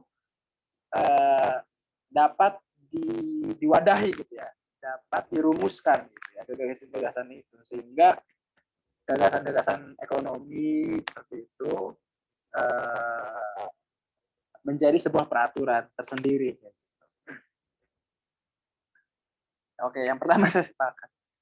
Ya, tidak hanya itu. Tetapi kan kita perlu yang namanya cara. Bagaimana caranya untuk merubah dari kultural ke struktural, ya. Strategi gitu, agar kemudian gagasan itu tidak hanya sekedar wacana belaka, tidak hanya sekedar diskusi, tapi langsung diimplementasikan. Ya, cuman saya ininya kalau misalkan soal misalnya politik ya, orang-orang libertarian misalkan masuk ke ranah politik untuk mendapatkan suatu tempat ya, misalkan di DPR, di legislatif ya gitu ya, untuk mendapatkan tempat di legislatif atau eksekutif kayak gitu, agar gagasan-gagasan dari orang-orang libertarian itu dapat diwadahi di sana. Itu ada soal-soal itu ya, kita kan ini apa namanya menganut sistem demokrasi kan. Jadi tetap kita harus membuat satu kayak boleh dikatakan karena kita sistem demokrasi maka ada sebuah partai yang menaungi itu partai politik misalkan salah satunya transportasi gitu ya, transportasi untuk mencapai tujuan menempatkan struktural kayak gitu. Memobilisasi massa agar kemudian orang-orang yang memiliki gagasan mengenai kebebasan ekonomi itu dapat masuk ke dalam struktural kayak gitu. Nah itu sih soal itu ya strategi aja ya, strategi untuk memperoleh atau menarik masyarakat agar masyarakat itu dapat tertarik dengan gagasan-gagasan ekonomi itu kayak gitu. Kemudian apa lagi ya? Nah, di dalam bukunya kebebasan dan kemiskinan dan kebebasan ini itu kan orang-orang yang memiliki kompetensi ya gitu ya soal kemiskinan gitu ya, soal gagasan-gagasannya tentang kebebasan ekonomi itu diwadahi di lembaga think tank. Nah, lembaga think tank ini ya untuk memproduksi pengetahuan, untuk memproduksi pengetahuan. Ya, produksi itu hasil daripada riset yang dilakukan oleh lembaga think tank itu. Gitu. Nah, tentunya lembaga think tank ini memiliki posisi strategis ya. Jadi soal misalnya struktural tidak hanya orang-orang libertarian ini memasuki lembaga legislatif misalnya. Akan tetapi bisa saja soal konteks struktural ini di sisi lain itu masuk struktural daripada lembaga think tank atau lembaga non pemerintah atau NGO atau LSM misalnya. Ya. Tidak harus selalu melulu misalkan soal struktural ini kita masuki di dalam lembaga legislatif. Kita simpan di dalam lembaga legislatif atau lembaga eksekutif agar gagasan-gagasan ekonomi, kebebasan ekonomi ini dapat menjadi suatu peraturan. Akhirnya kemudian diimplementasikan oleh negara seperti itu. Nah, akan tetapi kan soal konteks struktural di sini banyak ini lembaga-lembaga yang memang berpotensi untuk ya menghasilkan suatu pemikiran dari kebebasan ekonomi ini. Gitu. Ya salah satunya misalnya lembaga think tank, gitu kan, ya NGO, gitu. Kemudian LSM, kayak gitu kan. Ya. Ini pun sama lembaga think tank pun bisa ini apa namanya menjadi mitra pemerintah, gitu. Menjadi mitra pemerintah lokal itu menurut saya pribadi. Gitu ya. Jadi konteks struktural di sini ya salah satunya ya masuk ke dalam lembaga legislatif gitu. Tetapi kan konteks struktural ini bukan hanya itu di situ gitu. Bukan hanya berhenti di situ, akan tetapi banyaklah lembaga-lembaga yang memang dapat menampung pemikiran dari kebebasan ekonomi ini agar nanti kemudian apa namanya diimplementasikan gitu. Ya. Jadi banyak jalan, banyak cara gitu untuk tidak hanya sekedar kultural semata, gitu. Tidak hanya sekedar diskusi semata, tetapi menjadi proses yang akan diimplementasikan oleh warganya, gitu. Ya ini jawaban dari saya. Ataupun misalkan ada jawaban dari yang lainnya, ya silahkan kita bebas lah ya untuk berpendapat kayak gitu. Mungkin begitu Mas Haikal soal pertanyaan dari yang tadi. Oke, terima kasih banyak Mas Wildan untuk tanggapannya. Nah, mungkin kalau saya boleh nambahin sedikit sih terkait yang tadi, ya saya juga sepakat dengan Mas Wildan gitu ya, dan sepakat juga dengan Mas Jaja bahwa ya kita jangan sampai terjebak pada struktural aja gitu kan dalam memasarkan dan juga menyebarkan gagasan kebebasan, tapi juga harus dari sisi struktural juga kita juga bisa advokasi kebijakan. Tapi kalau dari pandangan saya pribadi, ya itulah pentingnya misalnya bagi tugas gitu ya, bagi tugas, karena sebagai popularizer untuk organisasi yang mempopulerkan gagasan kebebasan gitu ya, pentingnya pasar bebas dan juga kebebasan sipil, dan juga itu pendekatan kultural itu juga sangat penting sekali dilakukan, terutama kepada generasi muda gitu ya, kepada anak-anak muda, kepada mahasiswa khususnya, karena ya mereka yang nanti akan kelak jadi pemimpin di masa depan gitu kan. Mereka akan jadi pemimpin di masa depan, mereka yang nanti akan dan mereka menduduki jabatan-jabatan politik di masa depan, sebagian dari mereka gitu. Jadi ketika kita melakukan dan juga memasarkan pentingnya gagasan kebebasan gitu ya, baik itu kebebasan ekonomi maupun kebebasan sipil kepada melalui pendekatan yang kultural gitu kepada publik, kepada anak muda, itu juga sesuatu yang sangat penting, meskipun dari sisi struktural juga nggak kalah pentingnya gitu. Tapi yang untuk aspek kulturalnya itu juga nggak kalah penting gitu untuk mempopulerkan gagasan tersebut. Nah, kalau misalnya dari Mas Bilan sendiri, dari teman-teman Gertas, mungkin tadi nyambung juga dengan ya saya juga sangat setuju juga dengan pandangan Mas Wildan tadi, bahwa ya kalau kita ingin mengubah sesuatu ya nggak selamanya harus benar-benar bergelut di lembaga politik, kira-kira gitu ya. Nanti mungkin Mas Wildan bisa koreksi kalau saya mungkin salah interpretasi, tapi kalau yang saya dapatin tadi dari kata-kata Mas Wildan, bahwa ya kita nggak selalu harus masuk ke lembaga politik aja gitu kan untuk memaparkan kebebasan, tapi juga aspek kulturalnya juga penting. Nah, kalau misalnya dari Mas Wildan sendiri, mungkin kayak seperti resistensi gitu ya dari pengalaman teman-teman Gertas gitu, ketika misalnya ngadain diskusi atau ngobrol tentang isu kebebasan, itu kira-kira kayak kesalahpahaman yang paling banyak muncul gitu ya, yang kira-kira ini sangat penting untuk di counter, itu kira-kira atau di counter, diberikan untuk dijawab gitu ya, concern tersebut. Itu dari pengalaman teman-teman Gertas tuh kira-kira Mas Wildan, kalau misalnya Mas Wildan berkenan untuk sharing, kalau saya lagi diskusi tentang kebebasan gitu, ini kesalahpahaman ini kira-kira ini benar-benar sangat penting nih untuk di counter. Dipersilakan Mas Wildan.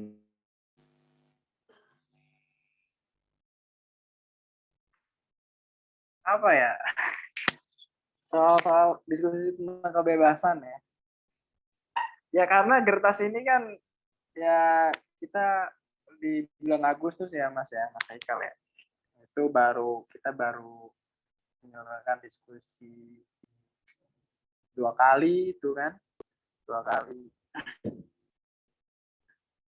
Ya itu soal toleransi kayak gitu kan, toleransi beragama, dan salah satunya lagi itu adalah membahas mengenai tulisan gitu kan. Sebenarnya konsennya ke literasi ya, tapi literasi bukan hanya menulis gitu, tapi diskusi juga. Ya kalau soal misalkan diskusi tentang kebebasan ya baru ini Mas Haikal ya, untuk Gertas sendiri gitu kan. Adapun misalkan kalau diskusi yang lain kayak gitu kan, itu ngomongin tentang toleransi ya, soal toleransi kayak gitu. Jadi yang dibahas misalkan mengenai kebebasan, apakah misalnya ada kesalahpahaman misalkan mengenai kebebasan ya, mungkin itu belum saya bisa jawab gitu kan soal itu gitu. Karena memang soal kebebasan ini ya kita belum banyak untuk berdiskusi gitu Mas Haikal ya. Belum banyak soal kebebasan ini belum banyak kita kaji lebih dalam gitu kan. Tapi misalkan soal toleransi itu kita sudah menyelenggarakan itu gitu. Mungkin kalau dari saya ya, dari perwakilan Gertas kayak gitu ya, soal kebebasan ini Mas, kayak gitu Mas. Mungkin dari teman-teman yang lain, teman-teman Gertas mungkin ada tambahan atau respon gitu soal kebebasan ini, soal kajian kebebasan ini. Oke. Mungkin Ya gitu, boleh kalau misalnya nanti ada teman-teman Mas ya dari Gertas. saya Mas ya. Oke, Gitu. ya, thank you Mas Wildan. Ya, mungkin kayak kata tadi Mas Wildan, kalau misalnya ada teman-teman Gertas yang ingin menyampaikan pandangan gitu, bisa lewat chat, nanti akan diberikan kesempatan langsung untuk menyampaikan pandangannya, atau bisa juga lewat chat, nanti saya bacakan selaku moderator. Nah ya, tapi kalau misalnya boleh saya tahu, mungkin dari pengalaman Mas Wildan sendiri gitu ya, kalau misalnya ngobrol-ngobrol bukan diskusi, nggak harus dengan diskusi Gertas gitu, misalnya Mas Wildan lagi ngobrol-ngobrol atau lagi ngadain diskusi gitu dengan teman-teman yang punya pandangan berbeda, mungkin yang agak skeptis atau nggak suka gitu ya dengan kebebasan ekonomi yang ingin semuanya diatur negara gitu. Kalau Mas Wildan ada pengalaman itu kira-kira, atau mungkin dari yang Mas Wildan lihat secara umum gitu, secara general di masyarakat itu, kira-kira kesalahpahaman apa sih yang ya ini kayaknya paling penting, ini harus kita counter gitu, harus dibenerin nih kesalahpahaman. Dari pengamatan Mas Wildan, bisa dari pengalaman atau juga mungkin ya pengamatan secara umum lah, dari lingkungan misalnya sekitar Mas Wildan. Kira-kira gimana Mas, dipersilakan.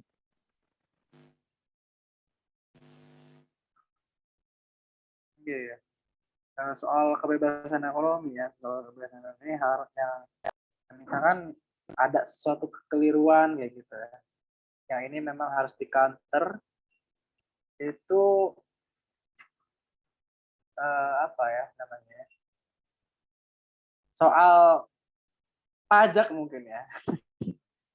Kan ada teman saya itu yang memang dia seorang pengusaha gitu kan, seorang pengusaha ya, kita sebut saja di dalam bidang fashion gitu kan.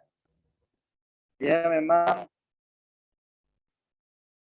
penghasilannya itu dari sana, penghasilannya dari sana. Kan tetapi dia itu kita ya, karena kita memasuki dunia modern gitu kan, kita tidak hanya berusaha atau berdagang melalui sistem offline, sistem tatap muka, tetapi kita bisa dengan mudah untuk berjualan melalui online kayak gitu ya.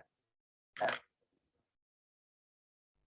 dia itu udah sekitar 2 tahun. Akan tetapi baru-baru ini dia menerapkan sistem online. Gitu ya. Bukan baru-baru ini sebenarnya. Salah satu aplikasi online gitu, maaf ya, menerapkan salah satu aplikasi online selain daripada dia jualannya di Instagram. Kita sebut saja misalkan Shopee. Dia apa ya namanya, keteteran gitu ya dalam hal misalkan membayar iklan gitu ya, pajaknya itu agak cukup besar gitu ya, pemotongan admin barangkali itu bahasanya lah ya, gitu kan. Itu agak cukup besar gitu ya, sehingga antara pendapatan dengan pengeluaran atau pemasukan dengan pengeluaran itu tidak imbang, seperti itu, kira-kira begitu Mas ya.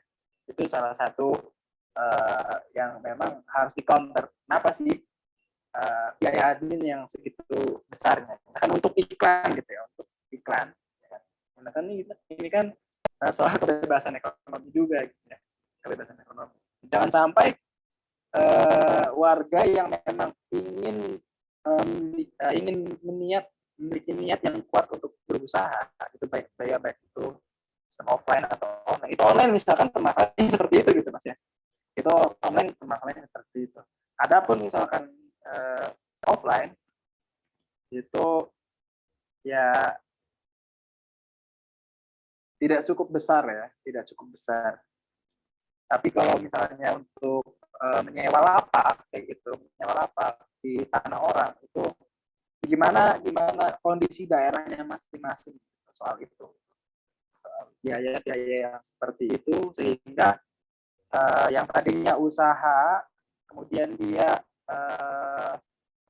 meninggalkan usahanya karena memang ada biaya-biaya yang seperti itu gitu ya, ada biaya-biaya yang memang membuat antara pemasukan dan pengeluarannya itu lebih besar pengeluarannya gitu Mas, kira-kira begitulah.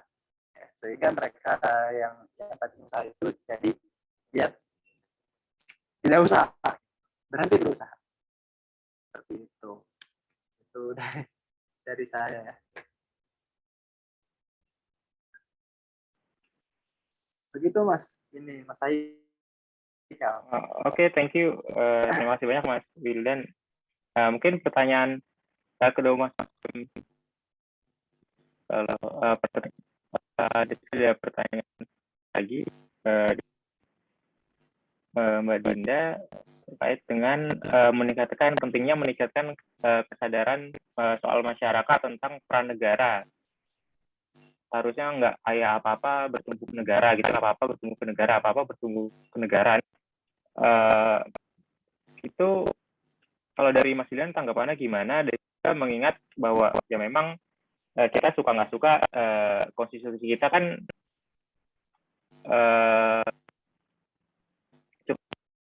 cukup menonjolkan bahwa negaranya harus hadir di banyak hal gitu ya. Itu yang tercantum di konstitusi kita gitu. Nah ini menurut pandangan Mas Wildan kita gimana gitu untuk menebarkan dan juga menyebarkan gagasan bahwa kepada masyarakat ya jangan apa-apa negara gitu. Tapi di sisi lain hukum kita dan juga hukum dasar negara kita ya banyak menonjolkan hal tersebut gitu di dalam pasal-pasal gitu, negara hadir di banyak hal. Ini menurut pandangan Mas Wildan kira-kira gimana? Dipersilakan.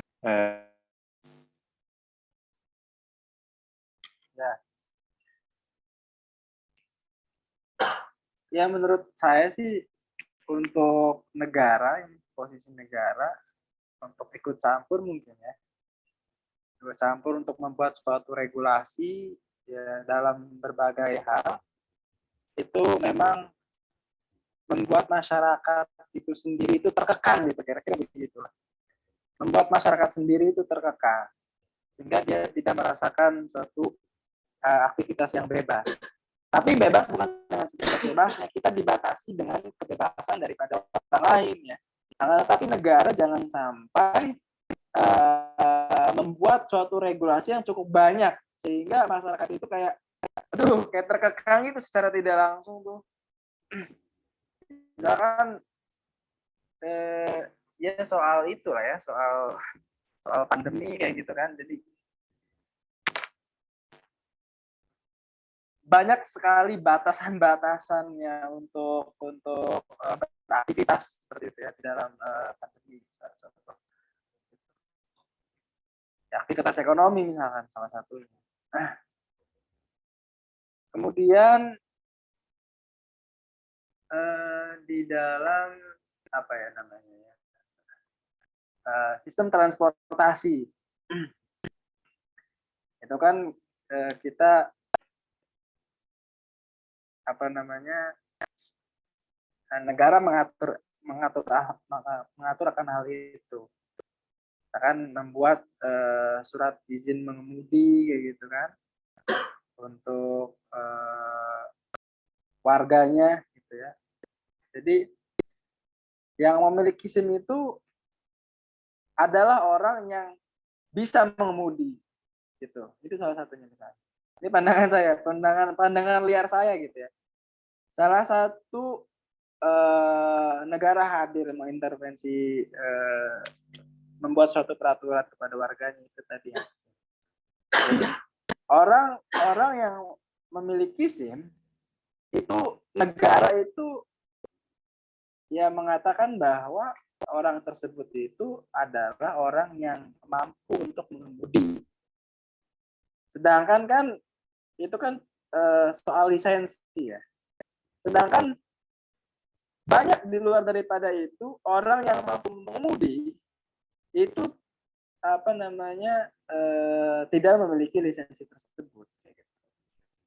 Bahkan justru orang yang memiliki lisensi tersebut, surat izin mengemudi misalnya, itu tidak lihai daripada orang yang belum mampu memiliki surat izin mengemudi. Karena misalkan ada faktor, karena keterbatasan ekonomi, bukan keterbatasan ekonomi. Nah, ketidakmampuan dalam menyelesaikan tes untuk mendapatkan surat izin mengemudi tersebut. Dan juga ini ada praktik, misalkan praktik daripada nepotisme gitu ya. Praktik daripada nepotisme yang dilakukan oleh birokrat, para birokrat, sehingga kan bisa dengan mudah akses untuk mendapatkan hal itu gitu. Itu salah satunya misalkan. Tidak apa-apa sebenarnya, akan tetapi jangan sampai terlalu banyak regulasi. Jangan sampai negara itu terlalu banyak regulasi dalam menyelesaikan problematika di dalam negara gitu, di dalam masyarakat. Tidak apa-apa ya negara mengatur, tapi jangan sampai terlalu banyak mengatur soal regulasi ini ya, peraturan. Itu banyak sebenarnya, itu salah satunya di transportasi, di dalam bidang pendidikan atau dalam ekonomi misalnya, yang tadi saya sebutkan sebelumnya. Begitu sih Mas Haikal.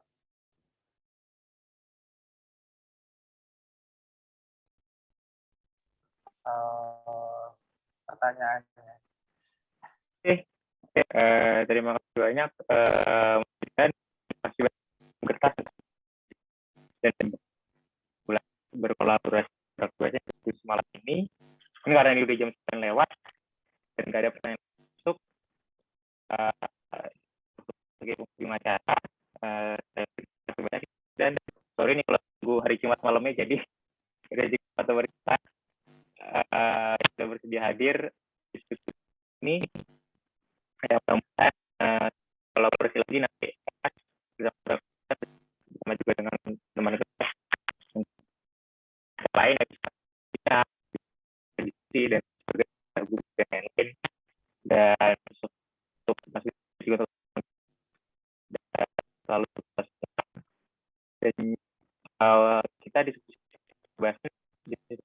jadi itu setiap minggu sekali ya, bulan 2 kali.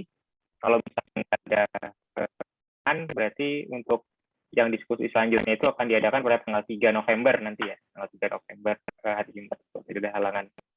Dan pasti akan selalu kita share di media sosial kita, baik itu di Twitter @bebas.id, ada juga di suarakebebasan.id, di Facebook page @suarakebebasan di Instagram, dan juga kalau masih ada teman-teman yang percaya lain ada suarakebebasan.id. Nah ini Mas Julian dan teman-teman, kalau misalnya nggak keberatan, kita biasanya di akhir acara akan ada sesi foto bareng.